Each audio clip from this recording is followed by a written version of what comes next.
Hey guys, another video here. Today we're going to cover something a little bit more different. I'm going to be covering these binders that I have, which are like store binders, merchandise binders. These are usually at the electronics section. I once had a PlayStation one from when I cleared out a Fry electronics store a while back. And this binder I actually got when I got the Best Buy exclusive Wii U kiosk. I got this binder, and I also have a Switch binder down there that I got when I got a Switch that I bought. But I figured I'd cover this video just showing you the kind of things that are in these type of binders. So let me go ahead and show you now.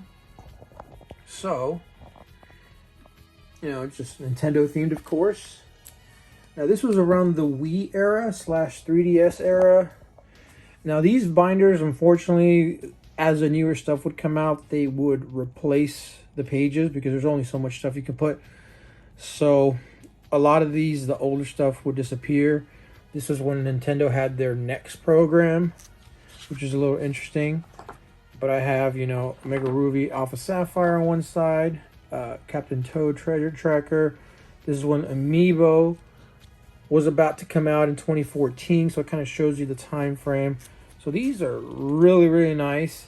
They kind of cover here, talking about the Wii U, Smash Bros. For Wii U, the custom move list was just crazy. But Mario Kart 8, Hyrule Warriors, and here's so this is basically letting know the store rep what was coming up and how they could better explain it to clients. But a lot of times, if you ever went to the store, you just picked out what you wanted. You really didn't talk to the store rep for any advice. For games, it was very rare for that, honestly, that I can ever remember seeing someone ask a store rep for information. But what I like a lot about these is it kind of gives you a snapshot about what was going on in that particular time period whenever this binder was sitting around. Now, even though this is a Wii themed, I think this kind of carried over into the Wii U era. They didn't change out binders. So you guys can see here. I really like this because there's a lot of the NES type of artwork on it. So this is beautiful. And all this paperwork is like plastic, thick plastic material. So it's really, really nice, really well printed. Talking about the interactive displays. So this is for the Wii stuff. There's the 3DS stuff here, but doesn't talk too much about it. Store specific stuff. Well, what do you know? It does talk about like different systems and accessories and the price ranges, I guess. Let me see, go over here. What do you know? There it is. Nintendo of America, what you can buy, what the prices were. That's pretty cool. I never even noticed that this was there. I guess I must have skipped it. But here's talking about the 3DS. So these are a lot more things. Oh, look. Release dates. Mario Galaxy 2, even though... Oh, it's coming out for the eShop. That's why. But it's mostly just Wii U era. They're still even talking about the DS. Oh, no. 3DS. Oh, they're even talking about the... No, it's all 3DS. Sorry. I, for whatever reason, thought it was DS. I thought they were talking about DS. But here's Hyrule Warriors again. Punch-Out. Metroid Trilogy. Oh, this is beautiful. Look at that. This is amazing artwork for Majora's Mask 3D. Rainbow Curse. Now I did play a lot of the Canvas court, the Canvas one from the 3D, not 3D, the DS. That was really fun. Monster Hunter 4 Ultimate, Bayonetta 2. This is really cool artwork. I mean, I really like them just because of the very nice pages they made with the really cool artwork. Here's more stuff about the eShop back in that particular time frame, talking about Castlevania games coming in October. Smash Bros. For 3DS, Art Academy, Fantasy Life. Oh my god, Disney Infinity, Skylanders. That was super popular too when the Amiibo craze was going around. A Nintendo NEX, Shantae, and the Pirates Curse. I got this game for the Switch, the limited run one. I bought it open box, complete in box, but open box, complete in box, from a guy locally for about 80 bucks prior to COVID starting. Right around COVID was starting, I bought it for 80 bucks, and then that game just shot up like crazy. It's crazy that this game for the Switch for the limited run, it goes for like $600-700 open. Here's Mega Man for the Wii U. This is really cool. Ninja Turtles. Theatric Rhythm Final Fantasy. I know there was like a type of rhythm game, Japanese rhythm game, that arcade for that, which is pretty cool. I might try to get my hands on one of those in the future. Oh, Wii U, Wii Sports, Pushmo World. A lot of the stuff, if there were, this is the only thing that I have that I have to say is that a lot of these games you can't get anymore, at least legally. Here's Pac-Land and a bunch of these games. You know, so now that the eShop is closed out for these particular systems. But oh, look at that! They're talking about like upcoming titles. Mario Maker, Yoshi's Woolly World. You see featured E3 titles. They didn't even have a name for the next Zelda installment at that particular moment in time for Breath of the Wild. Treasure Tracker.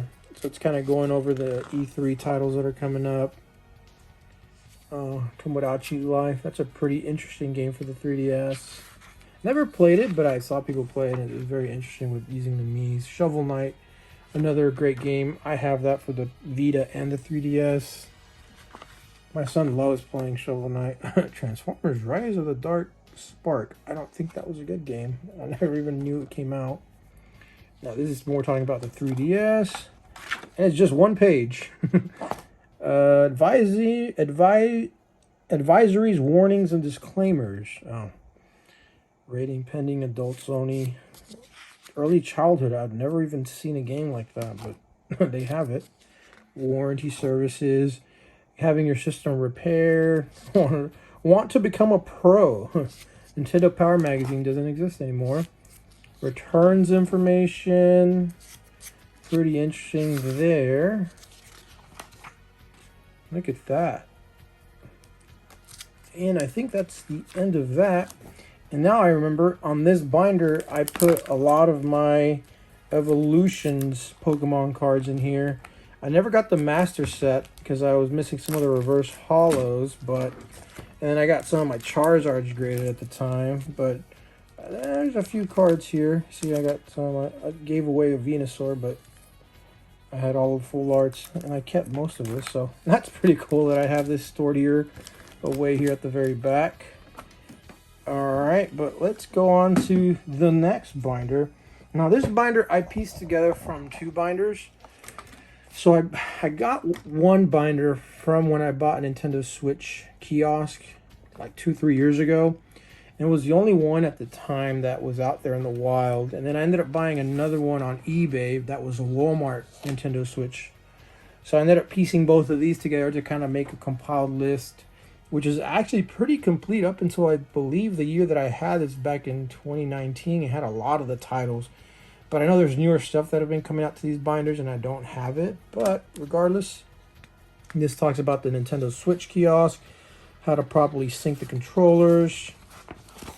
This talks about Walmart and the company that handles the displays. I really wish I could have found some of these toppers. Look at those toppers. Those toppers are amazing, but all those ended up getting destroyed or lost. I wish I could have gotten one so I could put a TV up there and then see how they had the controllers there on the sides. That would have been beautiful, but fortunately I joined that part of the hobby too late and I couldn't save any of it. I wish I could have. So here's your ESRB, kind of covering all this other cool stuff. Telling you what's inside of the Switch. I have I'll have 2 pages of stuff just because I put two binders together. So that's why you'll see multiple pages of the same thing. See the checklist. This talks about like digital school stuff. This talks about parental controls. I mean, honestly, I don't think any of the people at the store really look at this stuff. Maybe the stores provide it to the store, but I doubt any of the employees look at it. But it's cool to collect and keep for. See, this is right as the Switch was about to come out, so this stuff is like dated pretty early in the life cycle, kind of explaining what the titles that are going to be available and stuff like that. Oh, 3DS stuff, the 2DS XL, and then the 3DS, kind of covering what's going to be available. And so I have multiple pages of that too, I believe. More pages here, and I kind of left it where the store reps have left it, so Kind of shows you how they had their binders set up. It's talking about like storage requirements, and then we're gonna go to the software. And so first up here is like this full page spread out of Smash Bros. Ultimate, which is really, really nice. Kind of goes over all the different characters and stuff coming out. Nintendo Labo. I know for a fact if you're collecting Labo, you better go for the VR. The VR is going to be a very expensive one to collect because of the fact that it has some exclusivity with some games like Mario Odyssey, Breath of the Wild. Like there's some exclusive content that goes with that VR for some games that I think will be highly desirable in the future to keep sealed or even in open. I bought one and I have it open, and I even have the VR set up stored somewhere in here. But regardless, you should probably get one sealed now while you still can, because I think they're going to get more expensive as time goes on. Because Labo was, I mean, it was a thing, but it wasn't that successful. And you know how it is with Nintendo. Anything that's obscure that didn't do too well tends to get very expensive down the road. See, they even had support for Mario Kart Deluxe 8. So these will be interesting to have. I think they'll go up in value if you want to have them. Here's Dark Souls, Mario Tennis, Aces, Minecraft, Wolfenstein, Power Wars Definitive Edition, Donkey Kong. These are a little bit more generic, I think, but at least they get to the point about what the game is. Another one for Bayonetta 2, Doom, Xenoblade Chronicles 2, Skyrim. Here goes Mario Odyssey, Fire Emblem Warriors, Pokken Tournament DX, which I have the Japanese cabs for, Japanese arcade cabinets for, Snipper Clips. I'll have doubles of that. Ultra Street Fighter 2. Now this game has gotten quite expensive. It released at the very beginning of the life cycle, the Switch. I bought a copy, but now even the used copies are expensive. They haven't re-released this game. And it has that weird Hadouken minigame type thing. Switch 1, 2. This was not probably that popular. Breath of the Wild. 2 copies of that. ARMS. 2 copies of that. Mario Kart 8 Deluxe. That game has just been going on forever. Splatoon 2. So that's all I got. So it was all the games up to like early 2019, I believe. Oh, and then last but not least, a little bit about Amiibo. So Amiibo kind of really died down right after the Switch came out. So it kind of covers a little bit of the Amiibo and the compatibility with it. And the cool thing I also got were instructions on how to assemble your kiosk. So this came with one of my Nintendo Switch kiosks, so I kept it there. Kind of shows you how to build one of these and use the original cabinet and everything like that. Now, I didn't never really need to use this because it's very simple how to build one of these, honestly. So, kind of tells you how to assemble it. Now, on this setup, it wasn't even interactive yet. This is just being able to set it up for the TV and stuff like that, but there was no interaction yet where you could play on it. So I'm pretty sure there's instructions for that, because you can see on the front it was just a big cover over it. There's also a Toys R Us version, and then I'm trying to get there's a Best Buy version, and there's probably also a Target version that I don't have. Now, these are the accessory cabinets for Walmart. So these kind of tell you how to put these together, how to assemble them, and stuff like that, and what's supposed to be coming with them in the kit. So these are legitimate cabinets. I know people will be like, oh, they're just Walmart cabinets. No, Nintendo actually authorized Walmart to put them in there because they have to get permission from Nintendo to allow that. And so pretty cool there. And I got these last few things here, which are like these online Nintendo cardboard things. I have 2 of them, but I really like them because it has the artwork from Super Nintendo era and Nintendo era. But regardless, guys, hope you guys enjoyed the video. It was a quick 15-minute video just covering these cool binders. Have fun finding them out in the wild. These are not easy to get, honestly.